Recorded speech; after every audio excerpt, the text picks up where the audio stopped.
అయితే sir TTD chairman BR Naidu garu ఒక వీడియోలో ఒక మహిళతో సన్నిహితంగా ఉండడం వీడియోలు బయటికొచ్చాయి కదా!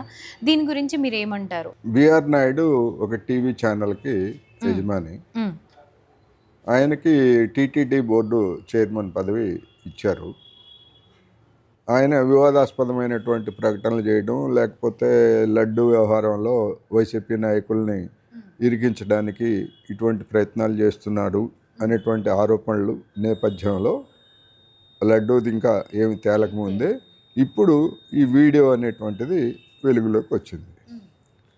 బిఆర్ నాయుడు గారు ఏమంటున్నారు, ఇది డీప్ ఫేక్ వీడియో ఇది. ఆ కుటుంబంతో నాకు 25-30 సంవత్సరాల నుంచి పరిచయాలు ఉన్నాయి.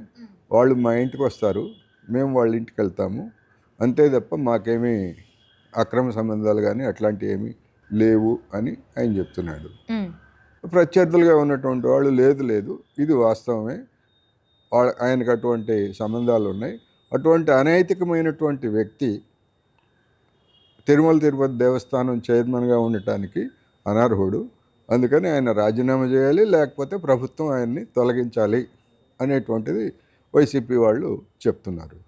దీని మీద ఇది నిజమా కాదా, అది డీప్ ఫేకా లేకపోతే నిజమైన వీడియోనా కాదా అనేటువంటిది ఎట్లా తేలుతుందంటే ప్రభుత్వం దాని మీద దర్యాప్తుకి ఇవ్వాలి.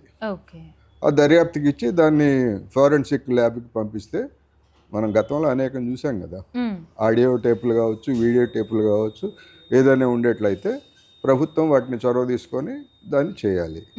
ప్రభుత్వం ఆ పని చేస్తామని ఇంతవరకు చెప్పలేదంటే ఏంటి, దాని అర్థం ఏంటి?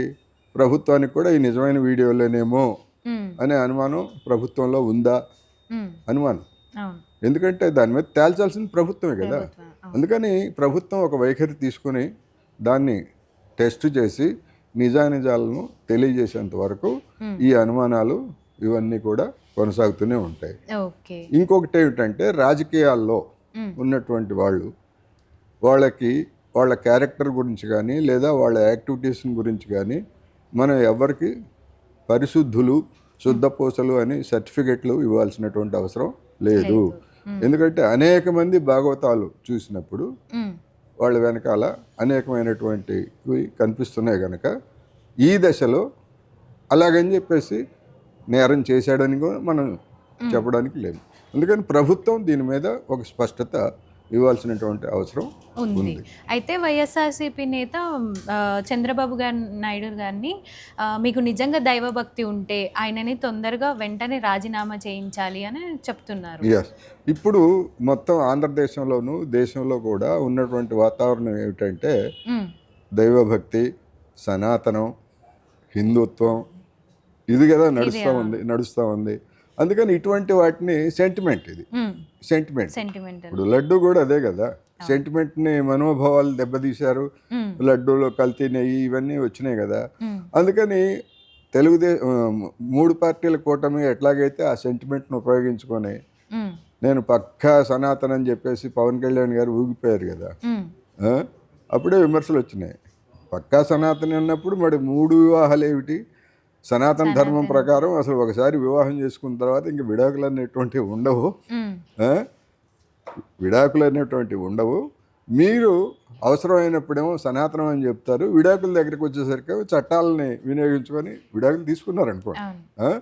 అంటే దీనికేమో ఈ చట్టాలు కావాలి, దానికేమో సనాతనం కావాలా అని ఆయన విమర్శలు వచ్చాయి. అందుకని ఇప్పుడు నాయుడు గారి గురించి కూడా వచ్చినటువంటి సమస్య అదే. అందుకని అదే సెంటిమెంట్ తోటి, అదే భక్తితోటి వైసీపీ రాజకీయ పార్టీ కదా, వాళ్ళ గేమ్ వాళ్ళు ప్లే చేస్తున్నారు. అందుకని తేల్చాల్సింది ఇప్పుడు బంతి ఎవరి కోర్టులో ఉందంటే ప్రభుత్వ కోర్టులో ఉంది. మరి ఆ బంతిని విసురుతారా లేకపోతే ఏం చేస్తారు ఏమిటనేది మనం చూడాలి. ఓకే సార్, చాలా బాగా ఎక్స్ప్లెయిన్ చేశారు. Thank you so much sir. So చూశారు కదండి, మరిన్ని అప్డేట్స్ కోసం చూస్తూనే ఉండండి వలయం టీవీ అండ్ తప్పకుండా సబ్స్క్రైబ్ చేసుకోండి.